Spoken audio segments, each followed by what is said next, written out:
মঙ্গলাচৰণ পদ। জয় জয় জগত জনক শ্ৰীৰাম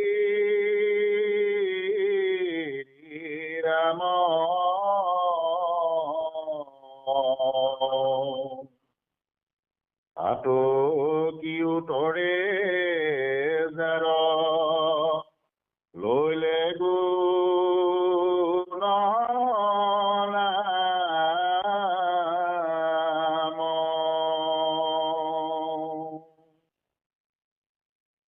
যাক হুমৰণে তৰি দুৰ্ঘূৰ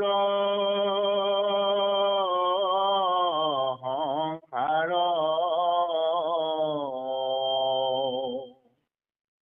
গৰু হেন ৰামৰ চৰণে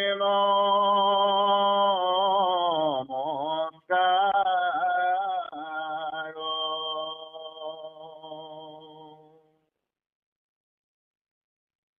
নমো নমো ৰঘুকুল তিলক কেশৱ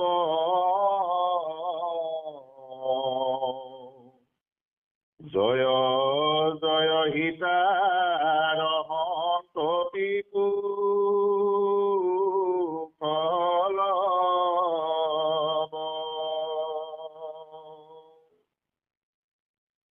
ৰাম গৈল স্বৰ্গে সীতাৰ পাতালে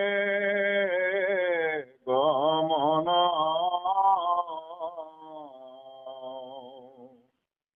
শংকৰে ৰচিলা পদ ৰামৰ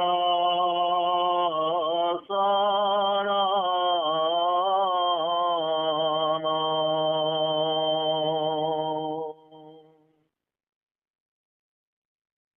ৰাম পাদ পদ্ম দুই হৃদয় ধৰি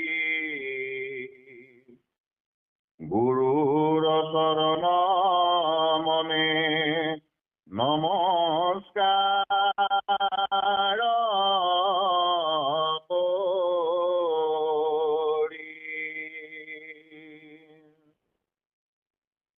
বিশ্ববিৰচি বুটৰা কান্দৰ কথাৰ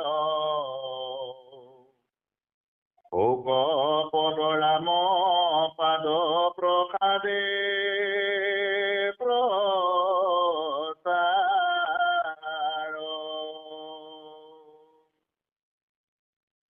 হে ৰাম শুনা নিৰন্তৰে পুণ্য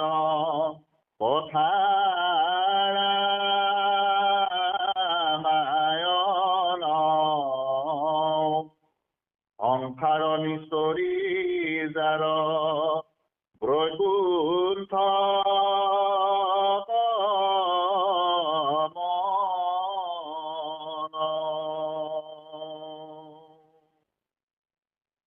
ৰাম নাম বিনা নাহি সংসাৰ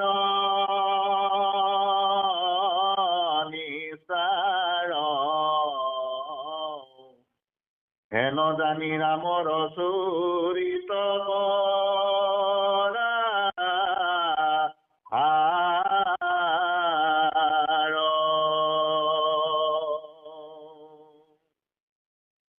ৰাম নাম প্ৰমত্ত সিংহ ৰম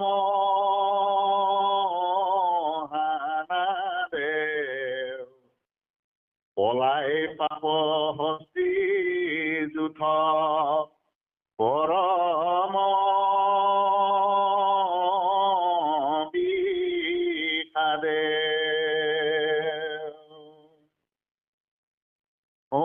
সমস্ত ধৰ্মৰে ৰাম নামত বিষ্ণু বাস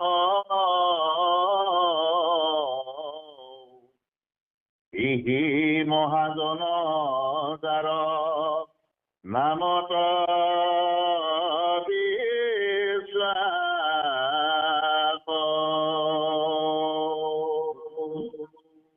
ৰাম কৰি তুমি সে ৰাম কৃপাৰখে নিধি তোমাৰ কিভাবে নাহিকে সিদ্ধি তোমাৰ কিভাবে নাহিকে সিদ্ধি প্ৰভু ব্ৰহ্মবাস বকুতি প্ৰসাদ অনুষ্ঠানৰ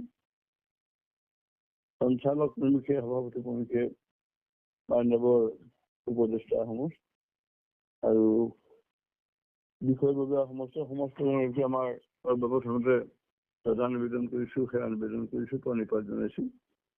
মোৰ কথা পাতিবৰ কাৰণে, মোৰ কথা শুনিবৰ কাৰণে ভগৱন্তৰ জগত সজনা ৰচনা মহিমাযুক্ত কথা প্ৰমত্ত সিংহৰ নাচ শুনিবৰ কাৰণে আপোনাৰ সমস্তজনে ভাৰতবৰ্ষৰ ইমূৰে সিমূৰে অসমৰ চৌদিশতে ধ্বনি তুলিছে ৰাম নামৰ ধ্বনি, কৃষ্ণ নামৰ ধ্বনি। এই আপোনাসৱৰ মহা মহিমাযুক্ত এই কামখাৰাই জগতবাসীক প্ৰকৃতপক্ষে মংগলৰ সুমংগল পৰম মংগলেৰে মণ্ডিত কৰিছে। আমি সমস্ত জনকে শ্ৰদ্ধা নিবেদন কৰিছো। সৰ্বপ্ৰথমতে উত্তৰাখণ্ড ৰামায়ণ আজি পঢ়িছে, পঢ়া শুনাইছে।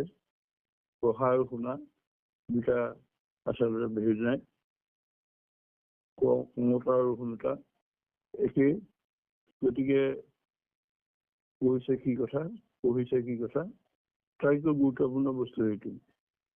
আমি আচলতে পাঠ কৰাৰ প্ৰসংগ কৰো, কিহৰ পাঠ কৰিছো, আমি কথা পাতিছো কাৰোবাৰ লগত, কি কথা পাতিছো। এই গোটেই কথাখিনি নিশ্চিতভাৱে মানৱীয় যিটো প্ৰমূল্য আছে, সেই প্ৰমূল্যখিনি ইয়াত নিহিত হৈ থাকে। সেইবাবে ইতিমধ্যে পঢ়ি আপোনালোকে উত্তৰাখণ্ড ৰামায়ণ পঢ়িছে। মহাপ্ৰভু শ্ৰীমন্ত শংকৰদেৱে গুৰু মহাপুৰুষ মাধৱদেৱক লগত লৈ যিখিনি কাম কৰিলে, কলে যে তুমি নোহোৱা হলে, আগতে মই তোমাক লগ পোৱা হলে মোৰ বহু শ্ৰম ইতিমধ্যে মই নকৰা হলেও হলহেঁতেন। মোৰ জীৱন, মোৰ শয্যা, মোৰ সমস্ত বল শক্তি তুমি আৰু দুগুণ উৎসাহিত কৰি আহিছা গুৰু ধৰ্ম প্ৰচাৰ কৰিবৰ কাৰণে। মহাপুৰুষীয়া যিটো ফল এইটো বঢ়াই দিবৰ কাৰণে গুৰু শ্ৰীমন্ত শংকৰৰ এই কথাখিনি আচলতে তাৎপৰ্যপূৰ্ণ কথা। এতিয়া এই ৰামায়ণতো গুৰুজনে উত্তৰাখণ্ড ৰামায়ণ কৰিবলৈ দিছে, আদি কাণ্ডভাগ মাধৱ পুৰুষক দিছে। এই যে একেটা বস্তুকে সম্পূৰ্ণ কৰিবৰ কাৰণে, সম্পূৰ্ণ কৰি দিবৰ কাৰণে The person you are speaking with has put your call on hold. Please stay on the line. आप जिस व्यक्ति से बात कर रहे हैं उसने आपकी कॉल को होल्ड पे रखा है, कृपया लाइन।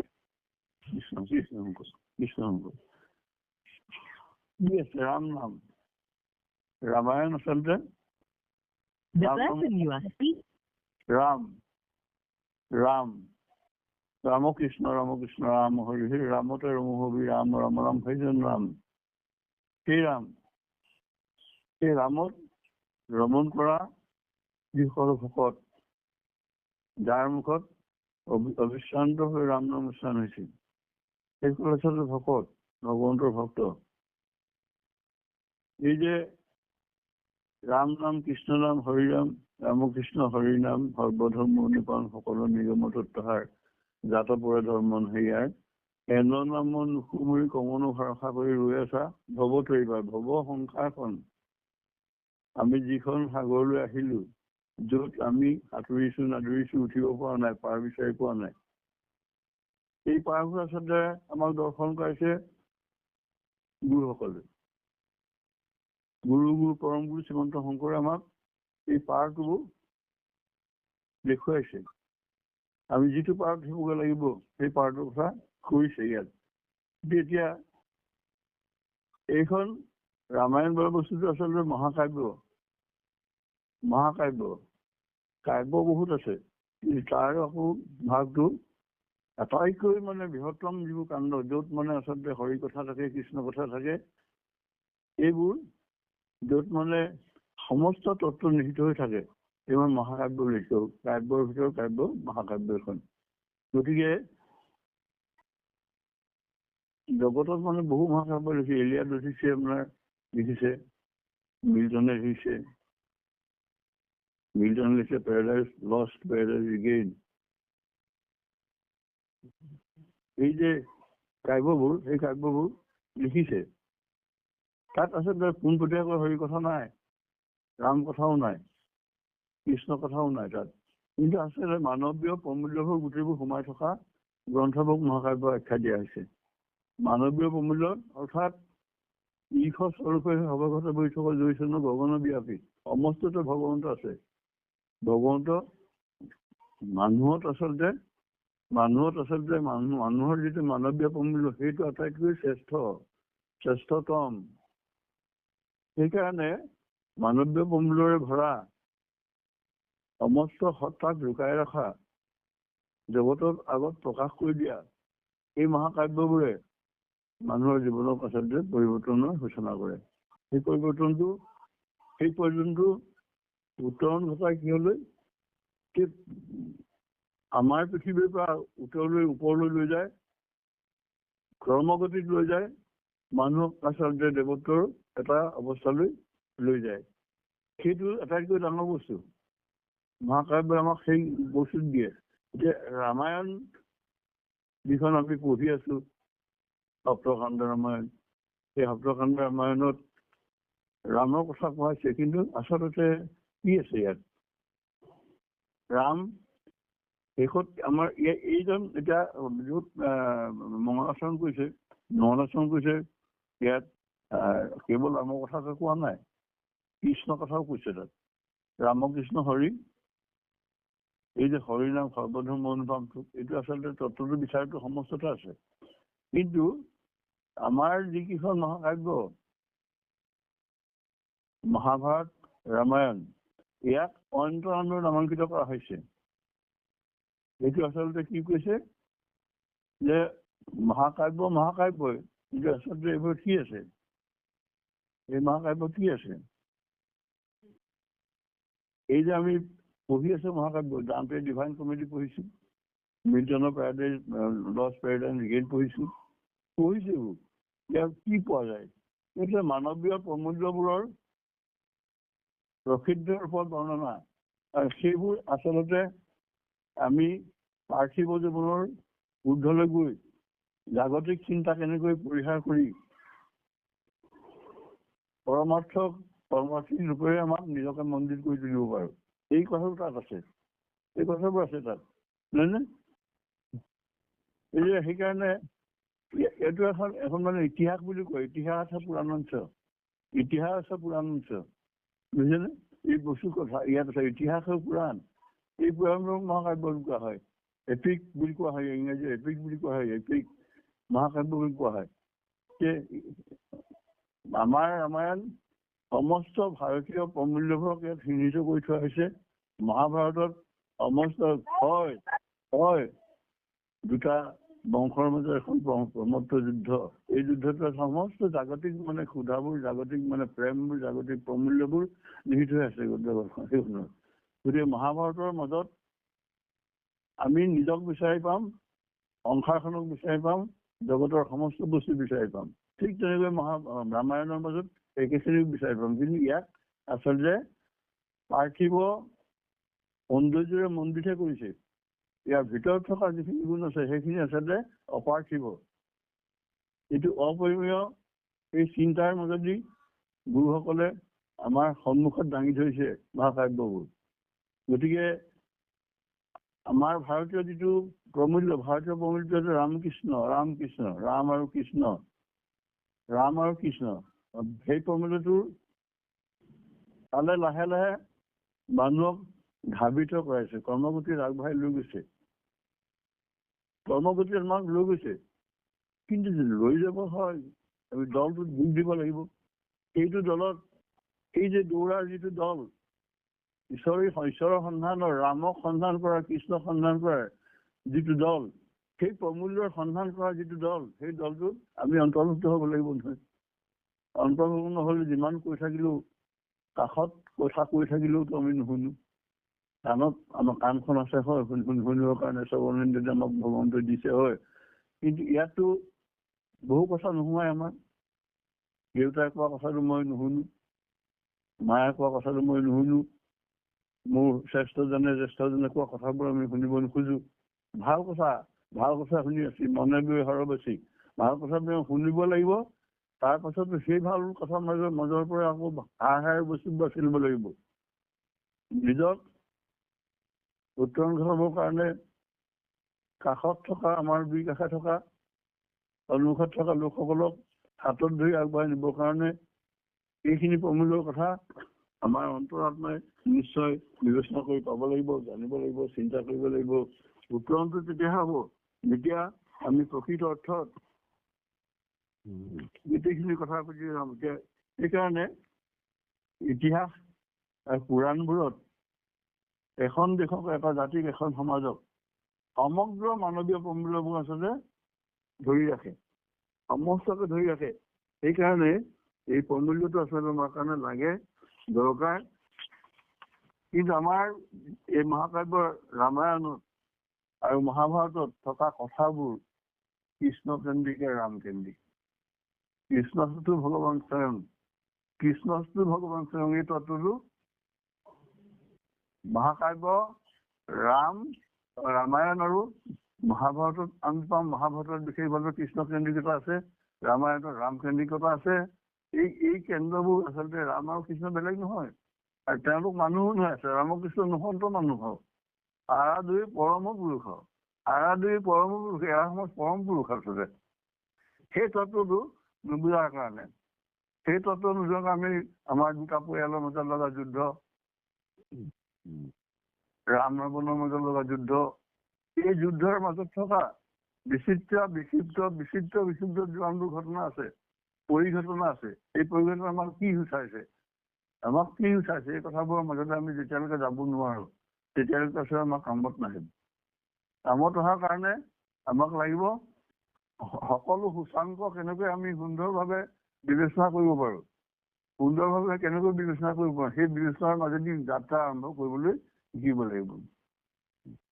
এই যে ভকতি প্ৰসাদ ধৰ্মবাস অনুষ্ঠানৰ লগতে আমাৰ ইতিমধ্যে আৰম্ভ হৈ থকা যিবোৰ অনুষ্ঠান, এইবোৰ আচলতে, এই অনুষ্ঠানবোৰে আচলতে এটা বায়বীয় যিটো পৰিৱেশ আছে, আমাৰ পৰিমণ্ডলীয় আমাৰ যিটো পৰিৱেশ আছে, এই পৰিৱেশ কাৰোবাৰ হৃদয়ত কি আঘাত কৰিছে বেলেগ কথা, কিন্তু বায়বীয় পৰিমণ্ডলটো আমাৰ শুদ্ধ কৰিছে।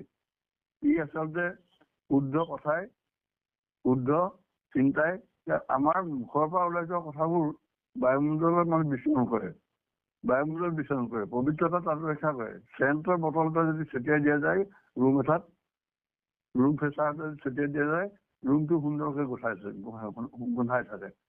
সেই সুগন্ধিটোৰ ফলটো আমি অনুভৱ কৰিব পাৰো। ৰাম কথা, কৃষ্ণ কথা যদি আমি আচলতে বিতৰণ কৰি দিম, আমাৰ মুখমণ্ডলৰ বাহিৰত যদি ওলাই আহিব, কথাবোৰ আচলতে অকথা নহৈ যদি সুকথা হয়, কথাবোৰ যদি আচলতে সেই চেণ্টৰ বটলৰ নিচিনা কাম কৰিব, সমস্তকে ভাল কৰিবলৈ যত্ন কৰিবই, নকৰাকে নাথাকে। সেইকাৰণে এই যে আপোনালোকৰ যিটো প্ৰচেষ্টা, ভকতি প্ৰসাদ অনুষ্ঠানবোৰক বা জ্ঞানসন্ধানী সত্ৰবোৰক বা অন্যান্য বিভিন্ন ধৰণৰ ইতিমধ্যে গঢ় লৈ উঠা আমাৰ সত্ৰবোৰ, এই সত্ৰবোৰ আচলতে সুন্দৰকে চলি আছে। এই সত্ৰবোৰৰ যোগেদি আমাৰ বায়ুমণ্ডলটো পৰিষ্কাৰ কৰা হৈছে, আমাৰ মানুহৰ মনবোৰ শুদ্ধ কৰা হৈছে। এই পবিত্ৰতাটোৱে আচলতে দেশখনৰ কাৰণে, সমাজখনৰ কাৰণে, জাতিটোৰ কাৰণে আমাৰ বহুখিনি কঢ়িয়াই আনিছে। সেইকাৰণে এতিয়া আটাইতকৈ ডাঙৰ কথাটো হ'ল ৰামৰ চৰিত্ৰ, ৰাম ইয়াত আচলতে ৰামায়ণৰ ৰামৰ কথাই বিশেষভাৱে আছে। আমি ভাবি ল'ব নালাগে যে অযোধ্যাৰ ৰজাজন দশৰথৰ পুত্ৰ 4জন। এটা কেৱল মাত্ৰ ইয়াত ঘটনাৰ যোগেদি, যিটো ঘটনাৰ যোগেদি আচলতে সমগ্ৰতা সামৰি বিশ্ব মানৱক সামৰিব পৰা, বিশ্ব প্ৰেমক সামৰিব পৰা, বিশ্বৰ জীৱনৰ গতিবোৰক একেলগে গোটাই ভাবিব পৰা, চিন্তা কৰিব পৰা এটা পৰিঘটনাৰ সৃষ্টি কৰা হৈছে, যিটোৰ যোগেদি সমগ্ৰ মানৱ জাতিৰ কল্যাণকো সাধন কৰিব পৰা যায়। আৰু যাৰ যোগেদি আচলতে এই কথাবোৰৰ যোগেদি আচলতে শান্তিৰ এটা পৰিৱেশ, এটা সুন্দৰ পৰিৱেশ এটা সৃষ্টি কৰিব পৰা যায় জগতত। তাৰ যোগেদি আমি আমাৰ জীৱন যাত্ৰা, আমাৰ জীৱনৰ ভাৱনা, মনৰ কামনা এই সমস্তকে আচলতে সুন্দৰ কৰি তুলিব পাৰোঁ। মায়াৰ যিটো আমাৰ আৱৰণ, আমাৰ যিটো মায়াৰ আৱৰণ, যিটো কাৰণে আমি নিজক নেদেখো মই কি, মই সত্তাটো উপলব্ধি কৰিব নোৱাৰো, মই বোলা সত্তাটো উপলব্ধি কৰিব নোৱাৰো, মই বোলা কোনো সত্তা নাই। গতিকে মই এই সত্তাটো উপলব্ধি কৰোঁ কি আমাৰ সংসাৰত ভাৱনাটো কি মোৰে সমস্ত, মই এই মইটো আচলতে এইটো যেতিয়ালৈকে গুচাব নোৱাৰিব, এই মই মোৰ ভাৱনাটো যেতিয়ালৈকে আমি গুচাব নোৱাৰো, তেতিয়ালৈকে আচলতে কাষত থকাজনৰ কথা মই অকণো ভাবিব নোৱাৰো। দূৰৰ কথাবোৰ বাদেই কাষত থকা ঘৰখনৰ চাৰিবেৰ ভিতৰত থকা মানুহকেইজনৰ কথাকে মই পত্নীৰ কথা, পুত্ৰসকলৰ কথা, পুত্ৰীসকলৰ কথা, বোৱাৰীসকলৰ কথা, নাতি নাতিনীসকলৰ কথাও ভাবিব নোৱাৰিম। কেৱল মাত্ৰ সেই মই কেন্দ্ৰিকতাৰ, মোৰ কেন্দ্ৰিকতাটোৱে কি কৰিব আমাক, মই কেন্দ্ৰিকতাটোৱে আচলতে আমাক এইটো এনেকুৱাকে কেন্দ্ৰীভূত কৰিব ল'ব যে কেৱল মাত্ৰ সেইখন সাম্ৰাজ্য মোৰ সাম্ৰাজ্য হ'ব। ইয়াত সেইখন প্ৰেমৰ সাম্ৰাজ্য নহয়, সেইখন সুন্দৰৰ সাম্ৰাজ্য নহয়, সেই সাম্ৰাজ্যত আচলতে ভাল বস্তু নোসোমায়, লাগে চিন্তাটো আহিব তাত। এই নালাগে চিন্তাটো, আমাক একো নালাগে, এই আছে এই নাই, এইখন জগতৰ অমূৰ্তৰ যিটো চিন্তা, সেই চিন্তাটোৱে ইয়াক বেয়া কৰি নুঠে। গতিকে সেইকাৰণে মহাপ্ৰভু শ্ৰীমন্ত শংকৰে ৰামায়ণ উত্তৰাখণ্ড সম্পৰ্ক মানে হিন্দী বলয়ত বহুত বেলেগ কথা আছে। গতিকে এইখন আছে বাল্মীকিয়ে লিখা নহয়, পোনপটীয়াকে নহয়, বাল্মীকিয়ে মানে অন্তৰ্গত হয়, কিন্তু নহয়। তথাপিতো আমি ইতিমধ্যে ইয়াৰ যিখিনি কথা গুৰুজনে এতিয়া যিটো মংগলাচৰণ কৰিছে, এই মংগলাচৰণ আমাৰ ভাৱনাটো আচলতে আমি আচলতে একোটা পৰিয়ালেই ঈশ্বৰ অৱতাৰ ধাৰণ কৰিছে, এই মৰ্ত্যলৈ নামি আহিছে, অনন্ত কোটি ব্ৰহ্মাণ্ডৰ গৰাকীজন আমাৰ মাজতে আহিছে, মানৱীয় জ্ঞান ধাৰণাৰ সৈতে কামবোৰ কৰিছে, এখন সংসাৰ তেওঁলোকৰ আছে। গতিকে ৰাম নহওঁতেই ৰামায়ণ সৃষ্টি হৈছে। বাল্মীকিৰ আশ্ৰমত সীতাদেৱীৰ এই বনবাসটো ঘটনা, যিটো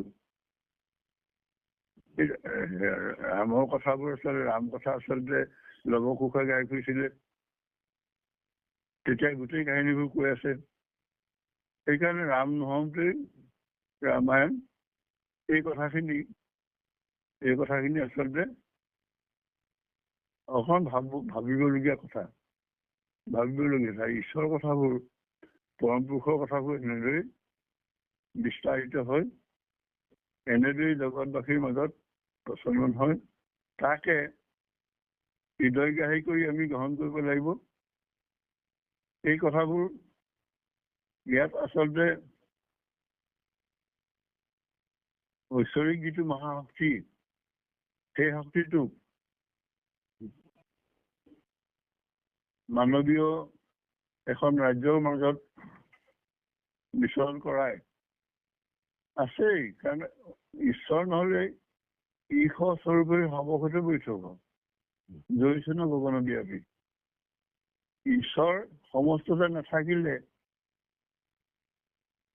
ঈশ্বৰক সমস্ততে দেখিব নোখুজিলে, দেখা নাপালে, সেই মহাশক্তিৰ অনুভৱেই হ'ব নোৱাৰিব। এই মহাশক্তিৰ অনুভৱটো আমাক লাগিব। গতিকে মহাপুৰুষসকলে আমাক তেওঁলোকৰ চিন্তাৰ চেতনাৰ মাজেদি যিসকলে পঢ়িব খোজে, যিসকলে জানিব খোজে, যিসকলে শুনিব খোজে, অন্ততঃ সেইসকলৰ মাজত এই প্ৰচাৰটো, ঈশ্বৰ ভাৱনাৰ যিটো প্ৰচাৰ, ঐশী চিন্তাৰ যিটো প্ৰচাৰ, সেই প্ৰভাৱটো বিয়পাই দিয়ে। গতিকে পঢ়াৰ কাম আছে, শুনাৰ কাম আছে, পঢ়োতা আৰু শুনোতা, কওঁতা আৰু শুনোতা একীভূত যেতিয়ালৈকে নহয়, তেতিয়ালৈকে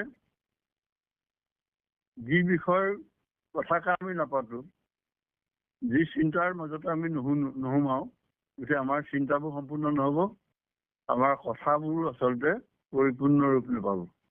গতিকে এতিয়া আৰম্ভ কৰিছে মংগলাচৰণ। কাৰণ গুৰুসকলৰ এটা নিয়ম যে প্ৰথমতে আৰম্ভ কৰোঁতে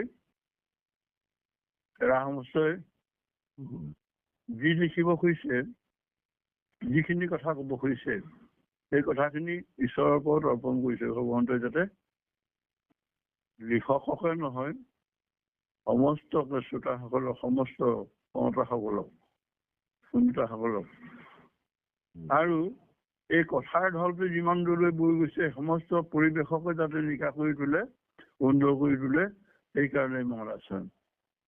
হাতত লোৱা কলমটো, মনৰ মাজত জন্ম হোৱা ভাৱনাটো, দুইটাৰে যাতে এটা সুন্দৰ সংমিশ্ৰিত ৰূপ লাভ কৰিব পাৰে আৰু সেই ফলটোৱে যাতে জগতৰ সমস্ত অনুভৱবোৰ গোটাই আনি, সমস্ত অনুভৱ গোটাই আনি একীভূত কৰি যাতে ইয়াৰ প্ৰভাৱেৰে আমাৰ সংসাৰখন, আমাৰ জগতখন, আমাৰ জীৱন বোধবোৰ সুন্দৰ কৰি তোলে। এই চিন্তাৰে মংগলাচৰণটো কৰা হৈছে। ঈশ্বৰৰ চেতনাটো, ঐশী চেতনাটো আচলতে মিলাই দিয়া হৈছে। ঘতে ঘতে নাই, সমস্ততে আছে ঈশ্বৰ, কিন্তু অনুভৱটো সকলোৰে নাই নহয়। আপোনাৰ যেনেকৈ আছে মোৰ নাই, এজনৰ যেনেকৈ আছে ইজনৰ নাই। গতিকে এই গোটেইখিনি ধনাত্মক কৰিবৰ কাৰণে, ঋণাত্মকৰ ঠাই ধনাত্মক কৰি তুলিবৰ কাৰণে আমাক লাগে ভগৱন্তৰ চিন্তা, ভগৱন্তৰ ভাৱনা। সেই ভগৱন্তৰ ভাৱনা সমস্ততে বিয়পি যেতিয়ালৈকে নপৰিব, তেতিয়ালৈকে মোৰ ভাৱটোৱে ইয়াক আচলতে ঢাকি ৰাখিব।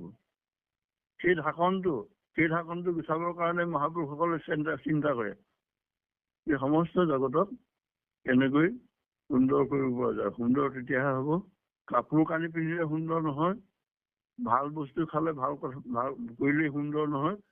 সুন্দৰ আচলতে তেতিয়াহে হ'ব যেতিয়া আমি এই চেতনাটোৰে নিজকে অন্তত মণ্ডিত কৰি তুলিব পাৰিম।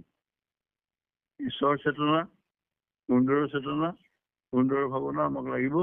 যে এইবোৰ আচলতে নপঢ়িলে নুশুনিলে চব জনা হৈ থকা মানুহবোৰে, চব জনা হৈ থকা মানুহবোৰৰ কাৰণে নহয়। যাৰ দায়িত্ব ভাৱ আছে, যাৰ চেতনাটো আচলতে সঁচা অৰ্থতে মানৱীয় প্ৰমূল্যৰে ভৰা, সেইসকলৰ কাৰণে, শাস্ত্ৰবোৰ সেইসকলৰ কাৰণে। নহলে আমাৰ লোকসকলে মাজে মাজে কৰি থকা শাস্ত্ৰশলী বুলি কোৱা শব্দটো আমাৰ কমজোৰি হৈ যাব।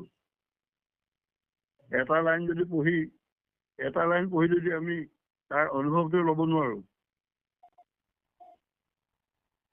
সমস্ত ধৰ্মৰে ৰাম নামত নিবাস, কৃষি মহাজন যাৰ নামৰ বিশ্বাস, নামতো বিশ্বাস। এতিয়া মংগলাচৰণৰ যি এই সামৰণি লাইন দুটা, সেই সামৰণি লাইন চাচোন, সমস্ত ধৰ্মৰে ৰাম নামতো নিবাস। যিমানবোৰ ধৰ্ম আছে পৃথিৱীত, ধৰ্মটো বহুত আছে, ধৰ্ম আচলতে এইবোলে নকয়, ধৰ্ম ধৰিবলৈহে কয় সবাই। ধৰ্ম বুলি ক'লে আমি ধৰ্মটো তললৈ বৈ যোৱাত তলফালে বৈ যায় পানী। দুই ধৰ্মটো পুৰা, যিহেতু পুৰিবই। যাৰ ধৰ্মটো আপোনাৰ কম্পন কৰি দিয়া গাঁৱত টকা তোলা, এইবোৰ ধৰ্ম। সেই ধৰ্ম আচলতে সেই ধৰ্মটো যিটো ধৰ্মই আমাক আচলতে অতলৰে জীৱন ধাৰণ কৰিবলৈ শিকায়। আমাক এনে এটা ভাৱনা দিয়ে যিটোৱে আচলতে সমস্ত জগতখনকে এক দেখিবৰ কাৰণে আমাক শিক্ষা দিয়ে। এনে এটা ভাৱনা আমাৰ মাজত জাগা দিলে যে আমি আচলতে একো নহয়, আমাৰ শক্তি কোনো নাই, এই গোটেইবোৰ শক্তিৰ উৎসটো হ'ল ঈশ্বৰহে। ঈশ্বৰ এই চিন্তাবোৰ যেতিয়া সেইবোৰে আচলতে ধৰ্ম এইবোৰে ধৰ্ম।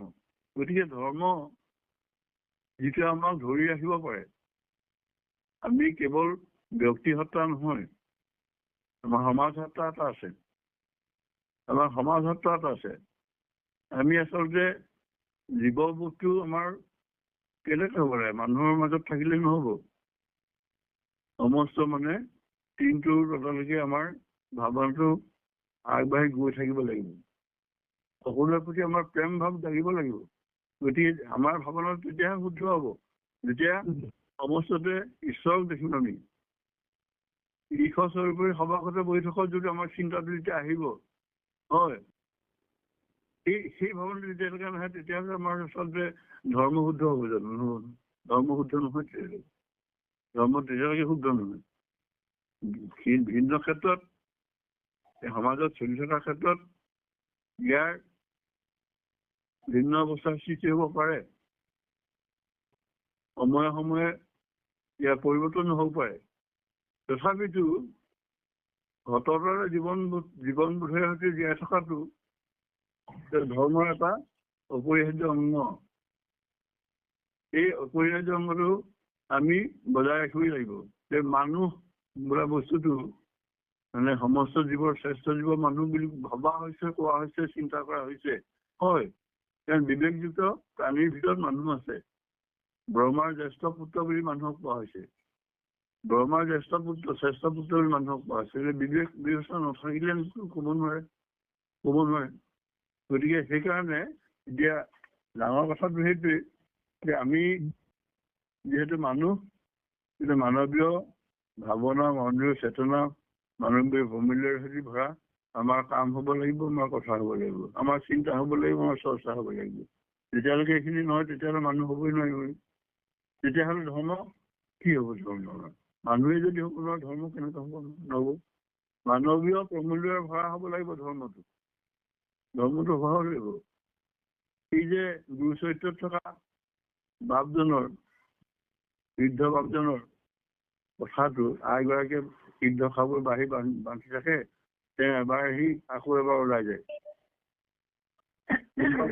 দুৱাৰ মুখেদি কোনোবা গৈছে নেকি, কোনোবা ভাগিছে নেকি, এই চিন্তাটো তেওঁৰ মনলৈ আহিছে। এবাৰ মুখলৈ যায়, এজন দেখিলেগে, এজন ভিক্ষাৰী ৰাখি আছে। তেওঁ লগতে ঘামি আহিছে, মানি বহুৱালে ঘৰত, ঠাণ্ডা পানী অকণ খুৱাই তেওঁৰ সুধিলে খোৱা বোৱা কি আছে, কালি গধূলিৰ পৰা খোৱা নাই বুলি কৈছে তেওঁ। তেওঁ মানে বহুৱাই নিজৰ ভাগৰে ভাগ কৰি খুৱাইছে তেওঁ। তেনেকৈ খুৱাইছে। গতিকে এই যে ভাৱনাটো, এই ভাৱনাটো আচলতে সেইটো এটা ষ্টৰী বুলি ভাবিলে নহ'ব। আমাৰ কেৱল মাত্ৰ মানে গুৰুচৰিত্ৰ থকা এটা কাহিনী এই বুলি ভাবিলে নহ'ব। ইয়াৰ ক্ৰিয়াবোৰ আচলতে অত্যন্ত গুৰুত্বপূৰ্ণ ক্ৰিয়া। আমাৰ জীৱনবোধৰ লগত সম্পৃক্ত হৈ থাকিব লাগিব। যেতিয়ালৈকে কৰিব নোৱাৰো তেতিয়ালৈকে নহ'ব। প্ৰভু সমস্ত। সেইকাৰণে আমি মহাভাৰতৰ কথাখিনি অকমান লাইনকেইটা চাওঁ। ওলাই জয় জয় জগত জনক শ্ৰীৰাম দশৰথ পুত্ৰ শ্ৰীৰাম বুলি কৈছে। শ্ৰীৰাম শ্ৰীযুক্তটো সমস্তই,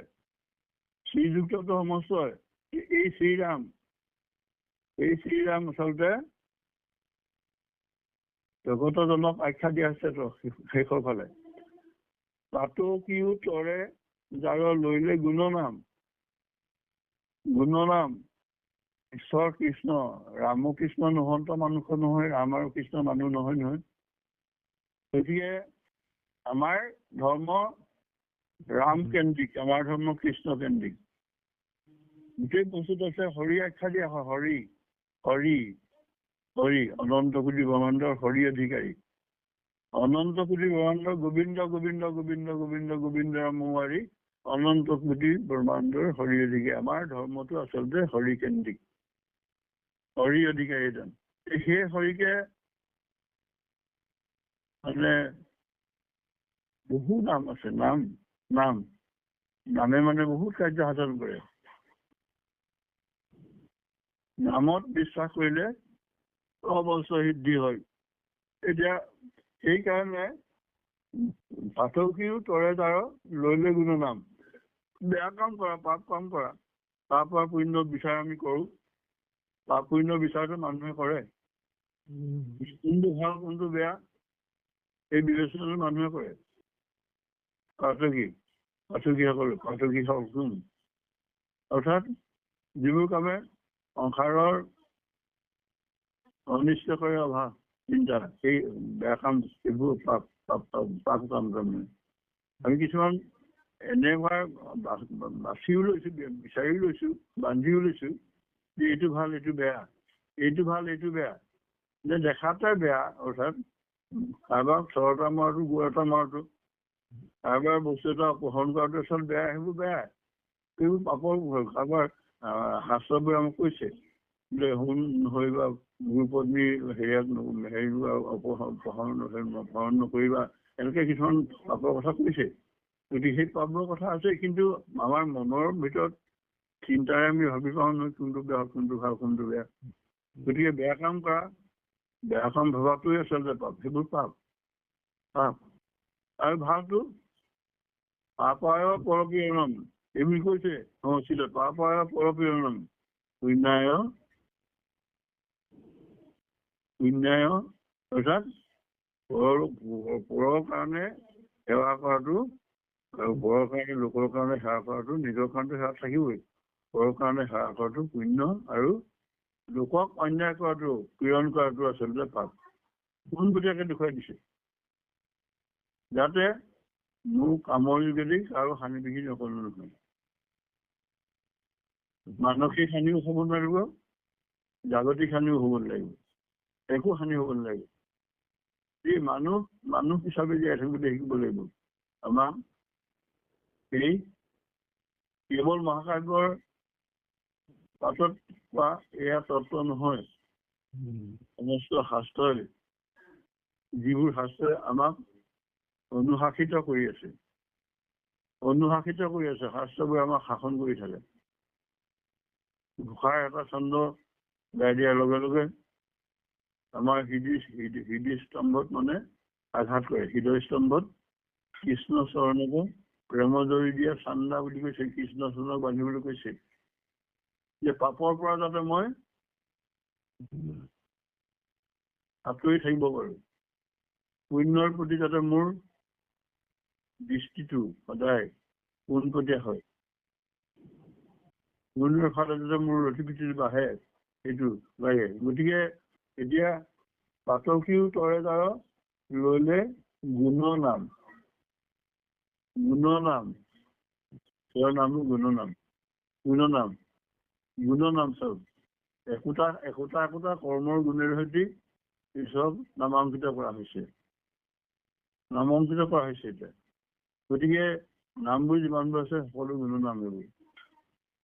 গতিকে যাক সুবৰ্ণ কৰি দুৰ্ঘোৰ সংসাৰ, পৰলোহেন ৰামৰ চৰণ নমস্কাৰ। দুৰ্ঘোৰ সংসাৰ আমাৰ এইখন দুৰ্ঘোৰ সংসাৰ বুলি কৈছে। ইয়াৰ পৰা তৰিবলৈ উপায় নাই। যিমান তৰি দিম ছাৰ, দ পানীত পৰিলে যেনেকে মানুহে ককমকা কৰে, সাঁতুৰিব জানিলেও ককমকনি উঠে, বাহুত বল নাইকিয়া হয়, মনত মানে এটা কম্পনৰ ভাৱনা আহে, ভয় ভাৱনাৰে আবৃত হৈ পৰে। গতিকে সেইবোৰ হৈ থাকে। গতিকে দুৰ্ঘোৰ সংসাৰখন, এইখন দেখাত বৰ মিঠা সংসাৰখন, আমি থকা সংসাৰখন বৰ মিঠা দেখাত, কিন্তু আচলতে ইয়াৰ এইটো দুৰ্ঘোৰ বুলি কৈছে। চাৰিওফালৰ পৰা আমাক চেপি খুন্দি আনে, চাৰিওফালৰ পৰা সংসাৰখনে। গতিকে এই দুৰ্ঘোৰ সংসাৰখন কৰিবৰ কাৰণে নামেহে আমাৰ একমাত্ৰ উপায়। নামেহে উপায় একমাত্ৰ। ইয়াত যদি কিবা হেৰি আছে, ৰিড কাইণ্ডলি ৰাইট এমিছ দি এনচাইক্লিং ব্লুম, এটা মানে কবিতা আছিলে কাৰ্ডিনেল নিউমেনৰ ইংৰাজী, ৰিড কাইণ্ডলি ৰাইট এমিছ দি এনচাইক্লিং ব্লুম, ৰিড দাও মিয়ন। তেওঁ কি কৈছে, সেই প্ৰভু ভগৱন্ত কাইণ্ডলি লাইট বুলি কোৱা হৈছে। তেওঁ কাইণ্ডলি লাইট, দয়াৰ পোহৰ, দয়াৰ পোহৰ। আমাৰ মহাপুৰুষ মাধৱদেৱৰ যিমানবোৰ মানে প্ৰাৰ্থনা আছে গোটেইবোৰতে সেই দয়াৰ পোহৰটোৰ কথা কোৱা আছে, সেই পোহৰটোৰ কথাকে কোৱা আছে, সেইবোৰ প্ৰাৰ্থনা। গতিকে এনচাইক্লিং ব্লুম কৈছে, এনচাইক্লিং ব্লুম কবিতাটো কৈছে তেওঁ, এনচাইক্লিং ব্লুম, চাৰিওফালে এন্ধাৰে বেৰি আছে আমাৰ, গতিকে পোহৰ দেখা নাই। এতিয়া কি লাগে, কি লাগে তেওঁ, কাইণ্ডলি লাইট লাগে। সেই নামবোৰ, এই যে আমাৰ নামবোৰ, পৰহেলৰ আমাৰ চৰণে নমস্কাৰ, সেইজন আমাৰ চৰণত নমস্কাৰ কৰিছে। কাৰণ এইখন ৰাম কথাৰ ভৰা, ৰামায়ণখন আচলতে ৰাম কথাৰ ভৰা, কেৱল মাত্ৰ ৰামৰ কথা, কেৱল মাত্ৰ ৰামৰ কথা। আমি পূৰ্বতে কৈছো যে আচলতে ৰাম নহওঁতে ৰামায়ণ হৈছে, কাহিনীটো আপোনালোকে প্ৰত্যেকে জানেই। গতিকে নমুনুৰ ৰঘুকুলত তিলক কেশৱ, ইয়াত এতিয়া কেশৱৰ শব্দটো দেখি আহি, কেশৱ ক ই স পদে ব্ৰহ্মা বিষ্ণু মহেশ্বৰ বুলি কৈছে। ক ই স পদে তালব্য হয় এইটো, ক ই স পদে ব্ৰহ্মা বিষ্ণু মহেশ্বৰ, তিনিকো মানে আসন্ন কৰি আছে বুলিছে, আৱৰি ৰাখিছে বুলিছে।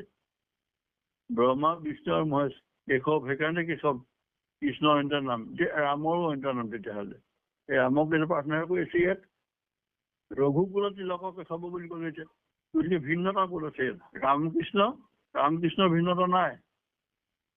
কথাটো অকণমান ভাবিব সমস্তজনে, যে আমি আছে ৰামক বেলেগে ভাবিম, ৰঘুনন্দনক নহয় জানো, কৃষ্ণক বেলেগ ভাবিম, এইটো আচলতে নহয়, এইটো নহয়। আচলতে কেশৱ ৰাম মানে অৱতাৰবোৰ, এইবোৰ আচলতে ভগৱন্তৰ অৱতাৰ, তেওঁলোক অৱতাৰী মহাপুৰুষ।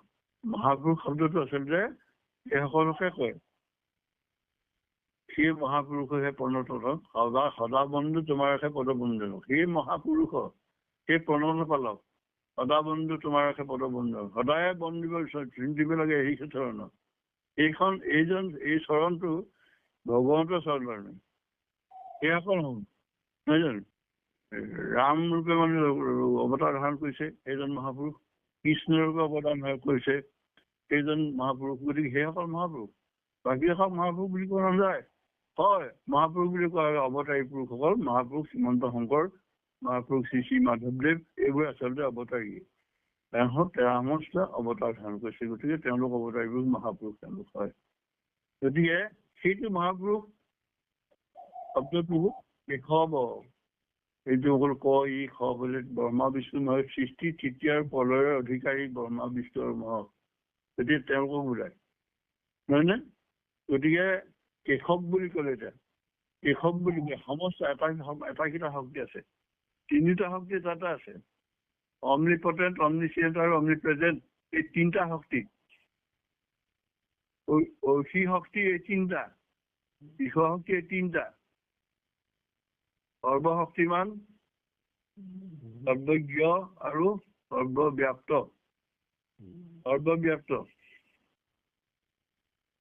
আমি নেদেখো, মানে তিলত তেল থকাটো আমি নেদেখো, চেপাটো মাৰিলে কিন্তু বেটেৰীত চেপা মাৰি দিলে তেল ওলাই, মেচিনত দি দিলে তেল তাৰ পৰা সৰহকৈ ওলাই যায়।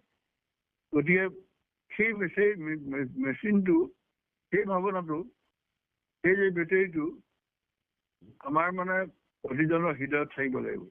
আমি চেপিব পাৰিব লাগিব, ভাবিব লাগিব, চিন্তা কৰিব লাগিব, সেই আৱৰ্তনটোত আমি অন্তত সোমাবলৈ শিকিব লাগিব। পঢ়িলে নহ'ব ন, অকল পঢ়িলে কেনেকৈ হ'ব? নহ'ব, পঢ়িলে নহ'ব।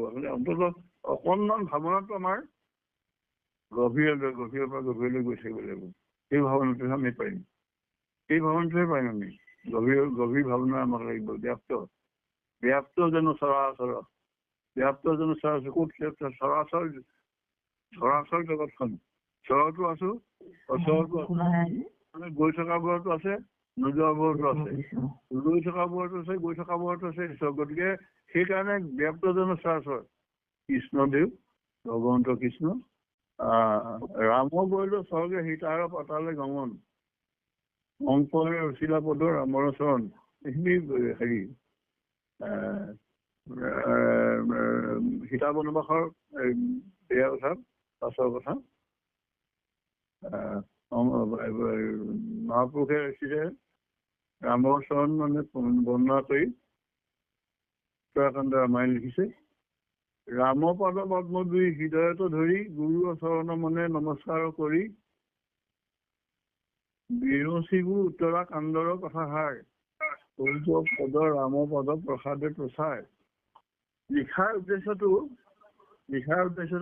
থাকিব লাগিব। আমি যি কথা ভাবো সেই ভাৱনাটো আমাৰ লিখিত ৰূপত প্ৰচাৰ কৰো, প্ৰকাশ কৰো কিহৰ কাৰণে? সেই যে সৎ ভাৱনাটো আমাৰ আচলতে বেয়া কথাবোৰ যে নিলিখে মানুহে। কিবা প্ৰবন্ধ এটা লিখিছে বিষয় এটাৰ ওপৰত, কিবা কবিতা এটা লিখিছে বিষয় এটাৰ ওপৰত, আচলতে তাত বেয়া চিন্তা নাথাকে, ভাল চিন্তা থাকে। এই চিন্তাটো, ভাল চিন্তাটো কি? মংগলকামী চিন্তা, ঈশ্বৰ চিন্তা, প্ৰেমৰ চিন্তা, সমস্তকে ভাল পোৱাৰ চিন্তা, নিজৰ ওচৰলৈ সমস্তকে ব্ৰহ্মাণ্ডৰ যিমানবোৰ আছে সমস্তকে চপাই অনাৰ চিন্তা। কেলে ঠেলা মৰাৰ চিন্তা নাথাকে তাত, লেই চেই কৰাৰ চিন্তা তাত নাথাকে, সহজ কথা সহজ ভাৱনাত নাথাকে। গতিকে এতিয়া কৈছে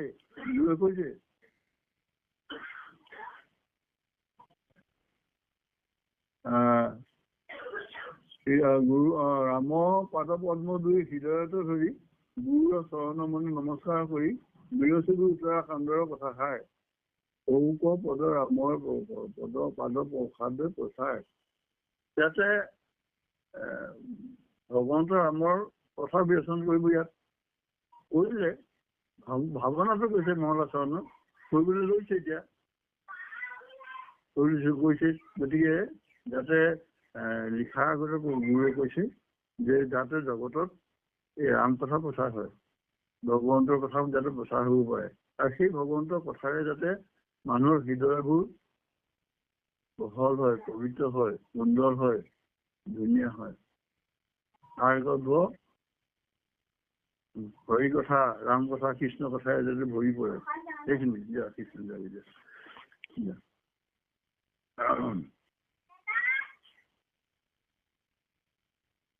শুনা নিৰন্তৰে পুণ্য কথা ৰামায়ণ, সংসাৰ নিষ্ঠুৰী তাৰ বৈকুণ্ঠক মন, ৰাম নাম বিনা নাহি সংসাৰ নিস্তাৰ, এন জানি ৰামৰ চৰিত্ৰ কৰা হাৰ।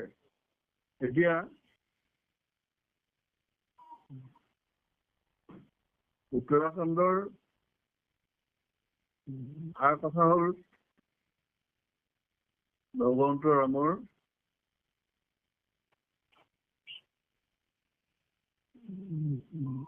এই ঐশ্বৰিক গুণ লীলা চৰিত্ৰ। এটা আচলতে মূৰ্ত প্ৰকাশ ৰাৱণৰ যোগেদি দেখুওৱা হৈছে, এইটো তাৰ মাজতে বিভীষণকো ৰাখি থৈছিল। এই ৰাৱণৰ মানে ভাতৃৰূপে বিভীষণকো ৰাখি থৈছে। কিন্তু গতিকে এই কথাবোৰ হাৰবোৰ আচলতে বুজিবৰ কাৰণে, চিন্তা কৰিবৰ কাৰণে আমাক এই কথাবোৰ অনুভৱটো আমাৰ অলপ গভীৰলৈ যাব লাগিব, সদায় যাব লাগিব। পৰিয়াল কেন্দ্ৰিকতাৰ মাজত ৰাম লক্ষ্মণ ভৰত শত্ৰুঘ্ন এই চাৰিটা ল'ৰা, এই ল'ৰাকেইটাৰ মাজত জীৱন যিটো বিখ্যাত, তেওঁলোকৰ জীৱনৰ যিটো চিন্তা, তেওঁলোকৰ এইটো চিন্তাত এবাৰ যদি আমি সঁচা দেখিম, গোটেই কথাবোৰ দেখিম, হয় আমি নভবা, আমি চিন্তা নকৰা বহু কথাইটো আছে তাৰ মাজত। এখন সংসাৰ তেওঁলোকৰ, তেনেকুৱা এখন সংসাৰ। এই চৰিত্ৰবোৰ যিটো ভাতৃ প্ৰেম, সেই মাতৃ প্ৰেমকো মানে আওকাণ কৰি, সেই প্ৰেমটো হৈছে প্ৰীতিৰ মানে ভাৱনা যিটো, সেইটোকো অতিক্ৰম কৰিছে। অৰ্থাৎ চাৰিজনে আচলতে ভাতৃত্ব সুলভ গুণেৰে সৈতে যদিও মণ্ডিত, তথাপিতো তাত ঐশ্বৰিক প্ৰেৰণা আছে, ঐশ্বৰিক প্ৰেম আছে, ঐশ্বৰিক চিন্তাৰে মণ্ডিত হৈ আছে। অৰ্থাৎ তেওঁলোকে ঈশ্বৰ পুৰুষ কাম কৰিব পাৰে নোৱাৰে। নহলেনো এই 12 বছৰ মানে বনবাস কটাৰ সময়ছোৱাত তেওঁ ককায়েকক কমজনী সিংহাসনত বহুৱাই ৰাজ্য শাসন কৰেনে? নহলেনো তেওঁ 12 বছৰ দিন থাকি সেই যে নিজৰ মানে বিবাহিত কন্যাগৰাকী উৰ্মিলাক ঘৰত থৈ অযোধ্যাত ৰাখি তেওঁ বৌৱেক পিতা আৰু ককায়েক ৰামৰ লগত ৰখীয়া হৈ থাকেনে? এই কথাবোৰ আছে, ধেৰ কথা আছে তাত। গতিকে ইয়াত মানে ঐশ্বৰিক প্ৰেম আৰু ঐশ্বৰিক মহিমাৰ সৈতে মন্দিৰ কথাবোৰ গোটেইবোৰ ঐশ্বৰিক প্ৰেমৰ মহিমা। কিন্তু এইবোৰ গাহস্থ জীৱনৰ কথাই নে চব? গোটেইবোৰ গাহস্থ জীৱনৰ কথা যদি দেখুৱাইছে। শেষত মানে ৰামক নিবলৈ যেতিয়া ৰথ গৈ আহিছে, স্বৰ্গৰ পৰা ৰথ গৈ আহিছে, হৈছে লগে চগে গৰিলা হবে অযোধ্যা নগৰ। এই যে কলে প্ৰথমতে কি হৈছিলে যে আহিলে বোলে হয় আপোনাক নিবলৈ ৰথ আহিছে, হয় নেকি? আৰু যাব লাগিব নহয়, আমাৰ ভাইহঁতক কি আহিছে এনেকে নাই নহয়, আপুনিহে যাব লাগিব। এই কোৱা অৱস্থাত তেতিয়া হয়তো কিবা নহবও পাৰে, কিন্তু কথাবোৰ চলি আছে। এইবোৰ কথা কাহিনীও হ'ব পাৰে, কিন্তু চলি আছে, কথাবোৰ চলি আছে। 10,000 বছৰ ৰাজত্ব কৰিলেহে আহি আমি বনবাসৰ পৰা আহি কৰিলাহে ৰাজ্য 10,000 বছৰ, নহয় জানো? 10,000 বছৰ ৰাজ্য শাসন কৰা সেইজন, অৰ্থাৎ 10,000 বছৰলৈ সেই ৰাজ্যখন ইমান সুন্দৰকে আছিল। সেই অযোধ্যা, সেই ৰাম, এতিয়া হাততে কয় ৰামো নাই অযোধ্যাও নাই, এটা পতন্ত্ৰ আছে আমাৰ, ৰামো নাই অযোধ্যাও নাই। গতিকে আমি যি কৰো কৰি থাকিম, যি মন যায় আমি তাকেই কৰিম। সেইটো নহয়, সেইটো আচলতে আছে, এতিয়াও আছে ৰাম নোহোৱা হলে সংসাৰ নাথাকে, জগত নাথাকে। মানে সেইজন সমস্ত সৰ্বব্যাপী ৰাম, সেইজন সৰ্বব্যাপী কৃষ্ণ, সেইজন চৈতন্য পুৰুষ, পৰম পুৰুষ থকাৰ কাৰণে আমিবোৰ আছো, জগতখন আছে। যেতিয়ালৈকে থাকিব তেতিয়ালৈকে থাকিব। অৰ্থাৎ এইটো আমাৰ কৃষ্ণ সংস্কৃতি, ৰামৰ সংস্কৃতি। আমাৰটো এই সংস্কৃতিটো ভাল, অপসংস্কৃতিটো বেয়া। অপসংস্কৃতি আমাক মানে বিনাশৰ ফালে লৈ যায়, সংস্কৃতি আমাক উত্তৰণ ঘটায়। সমস্ত ক্ষেত্ৰতে সংস্কৃতি আমাক উত্তৰণ ঘটাব, বিনাশটো আমাক আচলতে অপসংস্কৃতিয়ে কৰিব। সেইকাৰণে আটাইতকৈ ডাঙৰ গুৰুত্বপূৰ্ণ কথাটো হৈছে যে আমি ভাৱনাটো উত্তৰণ ঘটাব লাগিব সদায়। সঞ্জীৱ দত্তৰ ভিতৰত থকা ঈশ্বৰজন মই যদি নেদেখো, প্ৰহ্লাদ শইকীয়াৰ ভিতৰত থকা এই প্ৰভুজনক যদি মই সেৱা কৰিব পৰা নাই, নহব। আচলতে এই যে ঈশ্বৰস্বৰূপে সমস্ততে থকা ভগৱন্তজনক সৈতে আঁকোৱালি আমি ঈশ্বৰক ক'ত ধৰিবলৈ পাম? ক'ত ধৰিবলৈ পাম? ঈশ্বৰটো আমাৰ আগত সন্মুখত থিয় নহয়, সি আহি আছে আমাৰ ঈশ্বৰ বুলি থিয় হৈ। প্ৰভাততে যিবোৰ বাংময় শব্দৰে সৈতে আপোনালোকে সমস্তক সম্বোধন কৰে, এই শব্দবোৰ আপোনালোকৰ নিজৰ নিজৰ ঘৰত সোমাই নাথাকে, ই ব্যাপক হৈ যায়। ঈশ্বৰ সৰ্বব্যাপক এই শব্দৰ মাজত। প্ৰথম নিশ্বাসে মাজত ভৰিলা বেদগণ, এই বেদবোৰ, এই মহাশাস্ত্ৰবোৰ প্ৰথম নিশ্বাসত আচলতে বাঢ়ি হৈছে, সেইটো আচলতে আত্মাস্বৰূপে অৰ্থাৎ হৃদিস্থিত সুয়া তুমি যেন কৰাই ভাষানি ঋষিকেশ কৰিব নয় ঋষিকেশ তেওঁ ভগৱন্ত। গতিকে অন্তৰ্যামী তেওঁ আমাক পৰিচালনা কৰিছে কিন্তু কৰিবলৈ ক'ব লাগিব নহয়, কৰিবলৈ ক'ব লাগিব। গাড়ী ভাল আছে আপোনাৰ, ড্ৰাইভাৰ নহ'লে নহ'ব। গাড়ী ভাল আছে আপোনাৰ, বহুত ভাল ভাল দামী দামী গাড়ী আছে, কিন্তু সেই গাড়ী চলাবলৈ ভাল ড্ৰাইভাৰ লাগিব। গতিকে হৃদয়ত থকা ঈশ্বৰ তেওঁক যদি সেৱা নকৰোঁ, তেওঁক যদি তেল টেঙা নিদিওঁ, তেওঁক যদি নমস্কাৰ নকৰোঁ, তেতিয়া তেওঁ নিষ্ক্ৰিয় হৈ ৰ'ব। থাকিব তাতে থাকিব। আমাৰ দেহাটো অনাত্মা দেহা হয় জানো? নহয়, আত্মাযুক্ত দেহা। কিন্তু এইটো তুমি পৰমাত্মা, ঈশ্বৰে ভৰিলো বঞ্চিত। তুমি পৰমাত্মা ঈশ্বৰ, সেই ঈশ্বৰ, সেই ভগৱন্ত কৃষ্ণ, সেই ভগৱন্ত ৰাম, তুমি পৰমাত্মা ঈশ্বৰ কৃষ্ণ।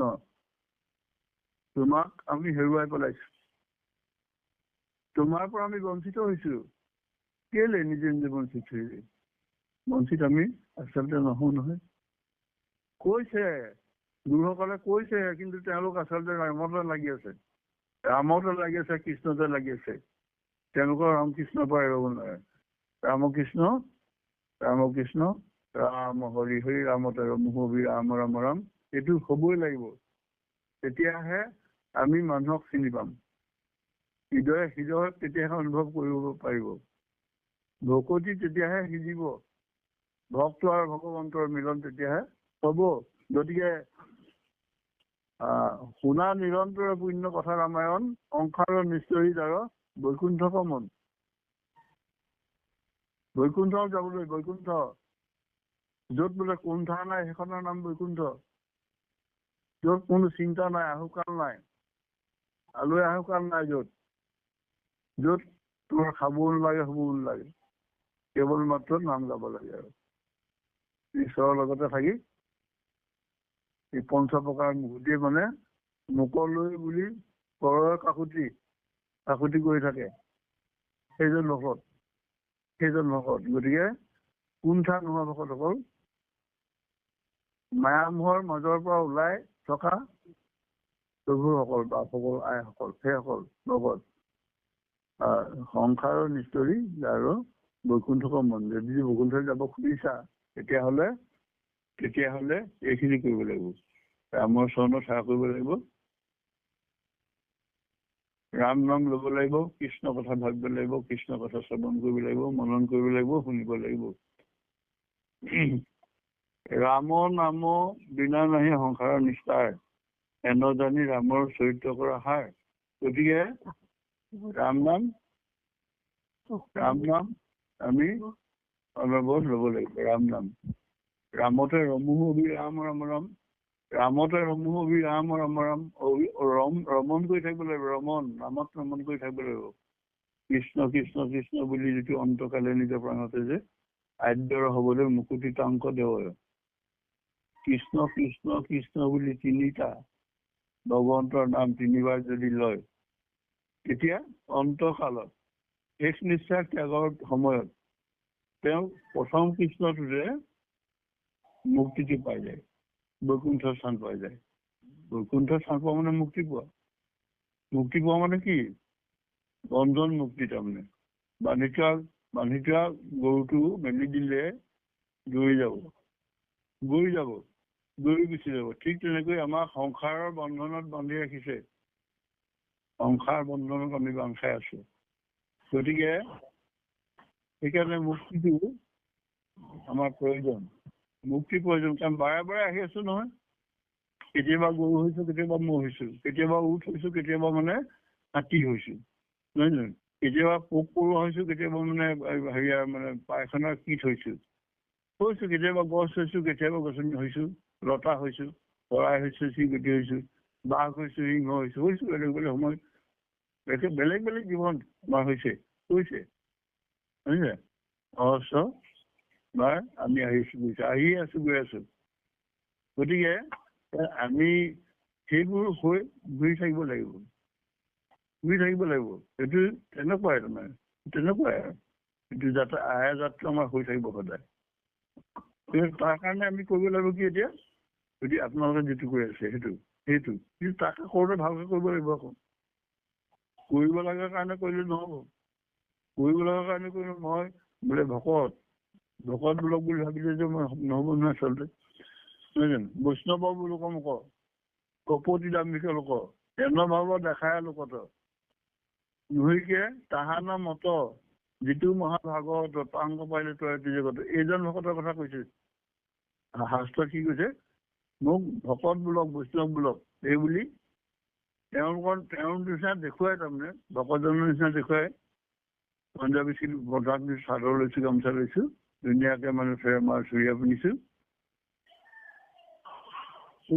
এইটো দেখালে নহব বুলি কৈছে নুহিকে তাহানা মত এনেকুৱা হলে নহব বুলি কৈছে যিটো মহাভাগৱত সঁচা অৰ্থত যিসকল মহাভক্ত ভাগৱত অংক পাৰিলে তই জগত তেওঁক পালে বোলে ত্ৰিজগত তৈৰে এজন দুজন নহয় ত্ৰিজগত তৈব বুলি সেইজন ভকত পালে গতিকে সেইটো এটা ভাৱনাটো আচলতে আমাৰ ভাৱনাটো তেওঁলোকে উত্তৰণ কেনেকে ঘটায় তেনেকে ভাৱনাটো কেনেকে ৰামকৃষ্ণ হৰিনাম সৰ্বধৰ্ম জাত পৰে ধৰ্ম নাই এন নাম নুসুমৰি কমন ভৰসা কৰি ৰৈ আছা ভৱতৰিবাৰ এইখন বৈকুণ্ঠ ভগৱান ভৱতৰণ আমাৰ সংসাৰখনৰ পৰা মুক্তি লাভ সংসাৰ বন্ধনৰ পৰা চিন্তন মুক্তি তাৰমানে এনেকুৱা এইটো মানে গতিকে এইটো কৰিবৰ কাৰণে কৰা প্ৰচেষ্টা মানুহবোৰে প্ৰচেষ্টা আমি প্ৰচেষ্টা কৰি আছো আপোনালোকে প্ৰচেষ্টা কৰি আছে প্ৰচেষ্টাটো বৰ দীঘলীয়া হ'ব বৰ দীঘলীয়া তাৰমানে দীঘলীয়া মানে কি নেৰিবা তাৰমানে ধৰিলে নেৰিবা ধৰিছা যেতিয়া এৰিব নোৱাৰি সেইটো হ'ব লাগিব ধৰাৰ পিছত এতিয়া বহুজনে মাছ খাবলৈ এৰে তাৰমানে হিংসা ধৰ্ম এৰে মাংস খাবলৈ হিংসা ধৰ্ম এৰে তাৰমানে নহয় জানো বেয়া বস্তু খাবলৈ হিংসা ধৰ্ম এইবোৰ এৰে তাৰমানে এৰে আকৌ ধৰে নহয় এইটো কি হ'ব তেতিয়াহ'লে ভকত দুজন লগ পাই মই যদি কথা পাতি থাকো ভাল তেতিয়াই ভাল আকৌ যদি তেওঁৰ পৰা আঁতৰ হৈ তেতিয়া মই বেয়া হৈ যাওঁ তেতিয়া কি হ'ব নহ'ব গতিকে আমাৰ যিটো দৃষ্টিভংগী আমাৰ যিটো মানসিকতা ভকতৰ মানসিকতা আচলতে এনে নহয় ভকতৰ মানসিকতা ভাৱনা আচলতে এনে নহয় এইটো চেতনাক্ষেত্ৰ মন ভাৱনাৰে ভৰা মন প্ৰেমযুক্ত ঈশ্বৰ কৃষ্ণৰ প্ৰতি ৰসিক এইবোৰ আচলতে থকাৰ কাৰণে ৰাতিপুৱা ইমান সোনকালে ডাকেলি ইমান গা ধুব পাৰে গান ধকা কৰে নেকি আপোনালোকে কাম এইবোৰ কাম নকৰেতো ৰাতিপুৱা গা ধুব লাগে সোনকালে উঠি মই এইটো বয়সত তেতিয়া 4:30 বজাত গা ধুৱে সদায় তাৰপৰা 4:30 গা ধুৱে গতিকে এই যে গা ধোৱাটো নহয় জানো শুচিতাটো আচলতে আমাৰ বাহ্যিক শুচিতা লাগিব ভিতৰৰ শুচিতাটো লাগিব দুইটা শুচিতা লাগিব ৰাম নাম ইমান পবিত্ৰ বস্তু যে কৃষ্ণ নাম ইমান পবিত্ৰ বস্তু তাৰ কাৰণে স্মৰণ কৰাটো আচলতে দিগদাৰী হয় মানে ৰাম নাম গুৰুৱে কিন্তু আপোনাৰ পায়খানাত ৰাম বুলি কৈ আছিলে ৰাম নাম বুলি কৈ আছে পায়খানাটো নিশা শুওঁতেও ৰাম কৰি থাকে সদায় কৰি থাকে ৰাম নাম তেওঁৰ বিৰুদ্ধে ভকতসকলে আপত্তি দিছে গুৰুজনে বৰ বেয়া কাম কৰিছে নে গুৰুদেৱ কি কৰিলে ৰাম নামে এনেকে পায়খানাখনত সময় ৰাম নাম কৰি থাকে হয় নেকি মই বাৰু ব্যৱস্থা গ্ৰহণ কৰিম এই ক'লে আচলতে ৰাম নাম লওঁতে গুৰুজনক ক'ব নোৱাৰে যে ৰাম নামক মাতি আনি কথাটো সঁচা নে মিছা সুধিলে হয় মইতো এতিয়া বৰ কৰো নাম জিভাখন বৰ বেয়া হ'ল কৈ থাকে মই কি কৰো এতিয়া এনেকে ক'লে গুৰুজনৰ আগত ভাৰতীয় সৈতে সেৱা ধৰি ক'লে এনেকে গাবা চাবা কিন্তু অৰ্থাৎ চাবা মানে পায়খানাত আচলতে বীজাণু সোমাব পাৰে কেনেবাকৈ এইটো চাবলৈ কৈছে শুই থাকোতে খাই থাকোতে ৰাম বুলি কোৱাটো আচলতে অপৰাধ বুলি কোৱা নাই তেওঁ গুৰুজনো কোৱা নকৰে বুলি কিন্তু ভকতৰ আগত তেওঁলোকে দিয়া ইমান ডাঙৰ আপত্তি এটাও নাকচ কৰি দিব নোৱাৰে ফটকে কৰা নাই নাকচটো গতিকে ৰাম নাম আমতে ৰমো অবিৰাম ৰমণ কৰিব লাগিব বুলিছে ৰমণ কি নাম ভগৱন্তৰ নাম বস্তুত অবিৰাম ৰমণটো আচলতে অট'মেটিকেলি আহিব এইটো এই অবিৰাম আহিবই ৰমণটো আহিবই খাওঁতে আহোঁতে যাওঁতে আচলতে এইবোৰ আহিবই গতিকে ভকতৰ মানে আচলতে ভয়ো নাই, ভকতৰ ভয়ো নাই।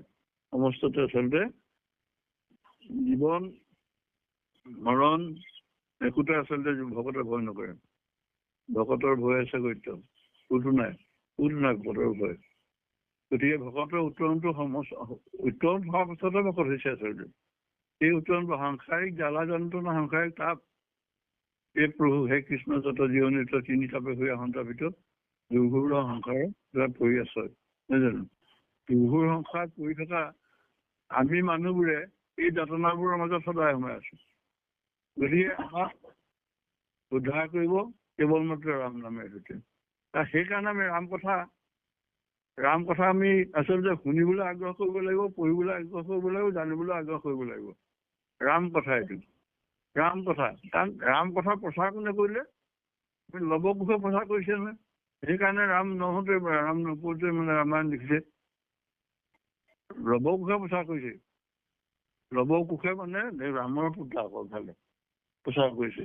গতিকে চাওকচোন কথাবোৰ এনেকুৱা। ইয়াৰ মানে যিটো চাইক্লিক অৰ্ডাৰ, এই অৰ্ডাৰটোত আছে। অৰ্ডাৰটো সেইটো তাৰমানে সেই অৰ্ডাৰটোত আছে। গতিকে উত্তৰাখণ্ড ৰামায়ণত সীতাৰ যিটো চৰিত্ৰ আছে, এইটো মানে ভাৰতীয় মাতৃসকলৰ যিটো চৰিত্ৰ, সেই চৰিত্ৰৰ লগত বহুত মানে অসমৰ যিসকল মাতৃ জয়মতী, মানে আমাৰ কনকলতা, আই কনকলতা, এইসকলৰ লগত হেৰি আছে বহুত। সেইকাৰণে বিপ্লৱী এটা সত্তা তেওঁ হেৰিয়াৰ মাজত হেৰি কৰিছে। গতিকে আইসকলৰ যিটো চৰিত্ৰ, সেই চৰিত্ৰটো সীতাৰ মাজত প্ৰকাশ কৰিছে। আৰু এই গোটেই কথাখিনি আচলতে উত্তৰাখণ্ড ৰামায়ণ আজি যিহেতু আপোনালোকে আৰম্ভ কৰিছে, মই এনেই সেইকাৰণে কথা বৰকৈ আগলৈ যাব খোজা নাই। যিহেতু আৰম্ভ কৰিছে সেইকাৰণে বৰকৈ আগলৈ যোৱা নাই আৰু কথাখিনি। গতিকে প্ৰভুস্ত এই কথাখিনি আমি আচলতে আমাৰ যিবোৰ মানে আমাৰ সংসাৰত যিবোৰ সংগ আছে, দুসংগ বুলি কৈছে ইয়াত, এইবোৰ দুৰ্বাৰ বুলি কৈছে। মই বাৰণ কৰিব নোৱাৰা সংগ এইবোৰ আমাৰ, বাৰণ কৰিব নোৱাৰা সংগ। কোনোবা মানুহৰ সংগৰ কথা কোৱা নাই, কিন্তু এইবোৰ দুৰ্বাৰ দুসংগ। এইবোৰ মানে এই সংগবোৰ আমাৰ আছে। মোৰ মনৰ কিছুমান বেয়া কথা আছে, চিন্তা, মোৰ মানে দশেন্দ্ৰিয়ৰ কিছুমান বেয়া চিন্তা আছে। হাতখনে বেয়া কাম কৰিব খুজি থাকে সদায়, ভৰিটোৱে বেয়া খালে যাব খুজি থাকে সদায়। মনটোৱে আচলতে চিন্তা শক্তিটোৱে মোৰ আচলতে বেয়া কাম কৰিব খুজি থাকে সদায়। যিবোৰ আচলতে এই সংগবোৰ আমাৰ কাৰণে বৰ বেয়া সংগ। কিন্তু সেইবোৰ আমি হাতেৰে বেয়া কাম কৰিলে হাতখন কাটি পেলাব নোৱাৰো, মানে মনক নিয়ন্ত্ৰণ কৰিব লাগে। মন একাদশ ইন্দ্ৰিয়, মন 10টা ইন্দ্ৰিয়ৰ পাছত থকা মনটো, সেই মনৰ মাজত থকা বাঁহটো লোৱাৰ কথা। মনৰ ভিতৰত থকা মানে একেবাৰে চতুৰ্থ স্তম্ভ, এই চতুৰ্থ স্তম্ভটোত মানে হেৰি থাকে, চিত্ত বোলা বস্তু থাকে মনৰ। চতুৰ্থ নম্বৰ কথাটো আমাৰ চিত্ত থাকে, চিত্ত। সেই চিত্তত বাসুদেৱ থাকে, ঈশ্বৰ কৃষ্ণ। বাসুদেৱ থাকে, ঈশ্বৰ কৃষ্ণ থাকে। গতিকে সেই কথাটো বৰ সযত্নে ৰাখিব লাগিব। চিত্ত বোলা বস্তুটো আমাৰ চিত্তক যাতে জৰুৰী নপঠিয়াও। ঈশ্বৰ আছে তাত। গতিকে সেই ঈশ্বৰ থকা কোঠাটো যাতে আমি সযতনে বৰ পৰিষ্কাৰকে ৰাখিবলৈ প্ৰতিটো ক্ষণতে, প্ৰতিটো মুহূৰ্ততে যত্ন কৰোঁ। যদি নকৰোঁ তেতিয়াহ'লে বহুত দিগদাৰী হ'ব। গতিকে সেইকাৰণে সুখৰ দুখৰ মনেই কাৰণ, মনক কৰিব আছিল। মনক থিৰ নকৰিলে, মনক থিৰ কৰিব নোৱাৰিলে আচলতে ইয়াৰ ৰজা ইন্দ্ৰিয়, এইটো একাদশ ইন্দ্ৰিয়ৰ ভিতৰত একাদশ ইন্দ্ৰিয় মনটো আচলতে ৰজা ইন্দ্ৰিয়। ই বেয়ালৈ লৈ যাব, ভাললৈ লৈ যাব। গতিকে সেইটো থিৰ কৰিব লাগিব, মনক থিৰ কৰিব লাগিব। আচলতে এইটো বেয়া কাম, আচল কাম এইটো নহয়, এইটো ভবাটোও ভুল। এনে কামবোৰ আমি কৰিব নালাগে। সেই ভাৱনাটোৰে সৈতে মনক থিৰ কৰি ৰাখিব লাগিব। গতিকে আমাৰ যদি কিবা বেয়া হৈছে, দুখ হৈছে, সেইবোৰ দুখটো আচলতে আমাৰ নিজৰ কাৰণে হৈছে। মোৰ মনে বেয়া কাম কৰাৰ কাৰণে এইটো দুখ হৈছে। সুখ যদি হৈছে মোৰ, সেই ভাৱনাটো আচলতে মোৰ মনে কৰিছে সুখটো আনিছে। কাৰণ একো নাই এসাঁজ খাই এসাঁজ লঘোণ আছে, তথাপিতো মনটো যদি ভালকে থাকে যে সেইটো আচলতে সুখ। সেইজন আমাৰ গুৰুৱে আচলতে সদায় পুৰপাত দুটা আনি মানে মোহাই মাৰি সিদ্ধমুঠি খায়। গুৰুজনে সোধে বোলে আপা আজি কিহেৰে খোৱা হ'ল, লোৱা কিহেৰে হ'ল? বোলে অমৃত অমৃত শব্দ তেনেকে কয়। বোলে মনটো কেনেকে পবিত্ৰ কৰি আহিছে, মনটো কেনেকৈ শুদ্ধি কৰি আহিছে। ভাৱনাত তেওঁৰ কাহানি হোৱা নাই যে মই ভালকে কিবা কিবি খাব লাগিব, নহয় নে? সেইজন আমাৰ গুৰুৱে মন গৈছিল এবাৰ, তেওঁৰ মন গৈছিল তাৰমানে যে ডাঙৰ মাছ এটা খাবলৈ মন গৈছিল, এতিয়াতো খাব নোৱাৰে, তেওঁ কেনেকে খায়? পিছত তেওঁ ইন্দ্ৰিয়বোৰ লগাই দিলে, আন মাছ এটা আঞ্জা, মাছ কাট মাছটো সিজা। তাৰপিছত বাঢ়িলে তেওঁৰ মানে প্ৰসাদ বাঢ়িলে, মাছৰুম গোটেইখিনি বাঢ়ি ললে। তেতিয়া কৈছে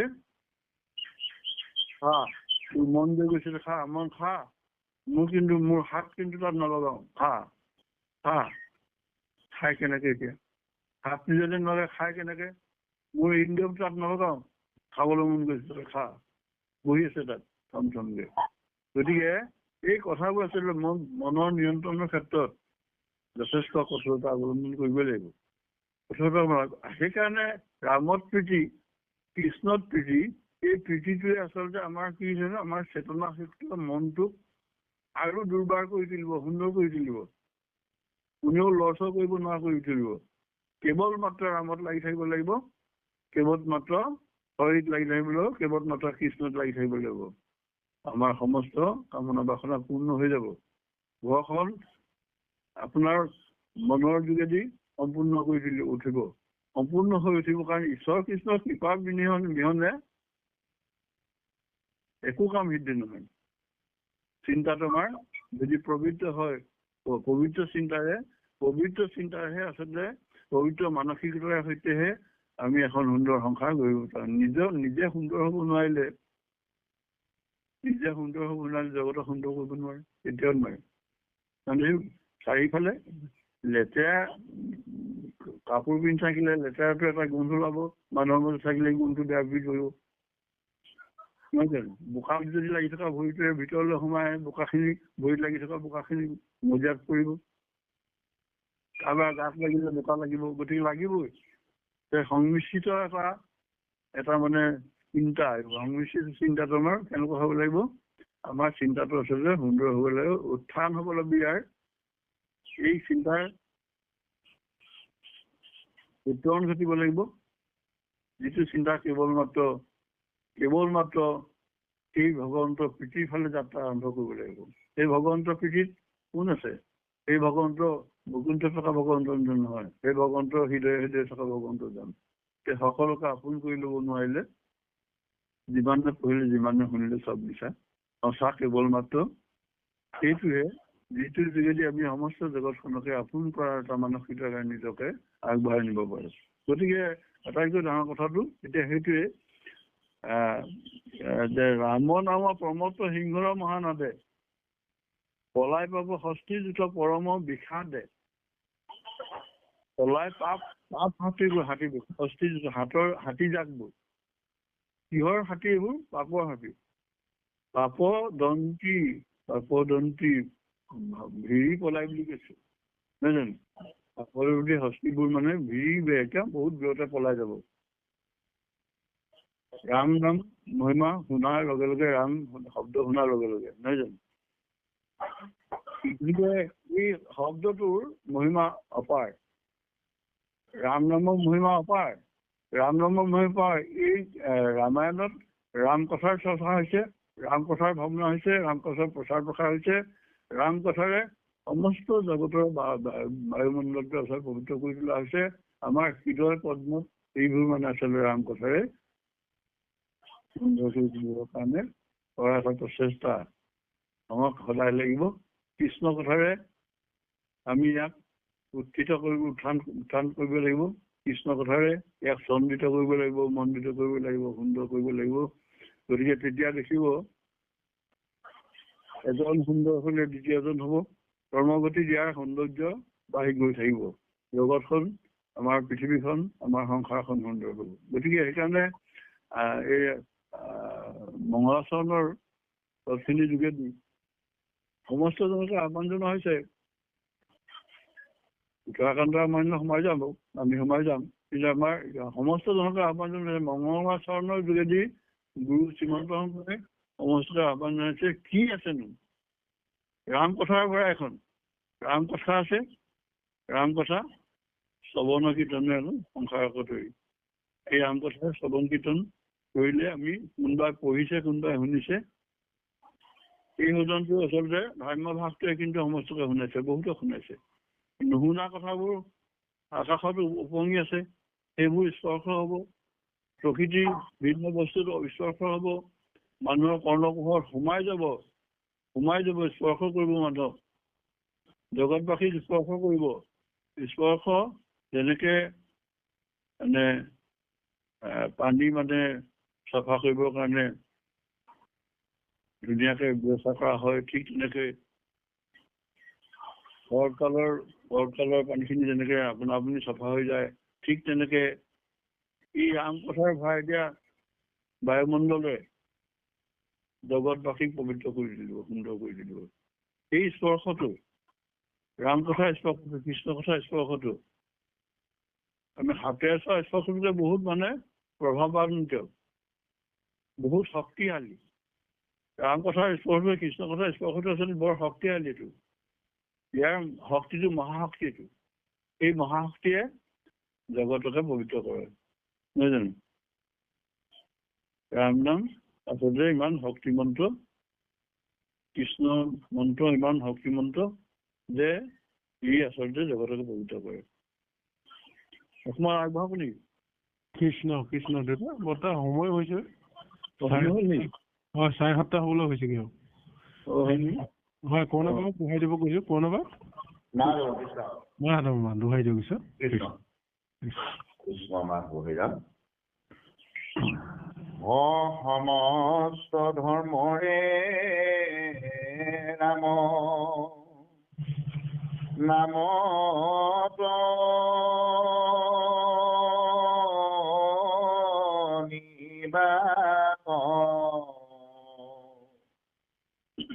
ইহি মহাজন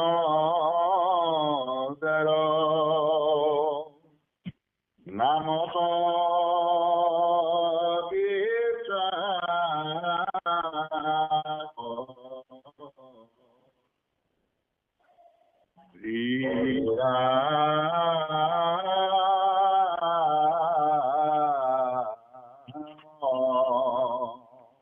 ৰাম ৰাম ৰাম জয় ৰাম জয় নাৰায়ণ জয় কৃষ্ণ জয় জগতগুৰু শ্ৰীমন্ত শংকৰ কৃষ্ণ হৰি হৰি ৰাম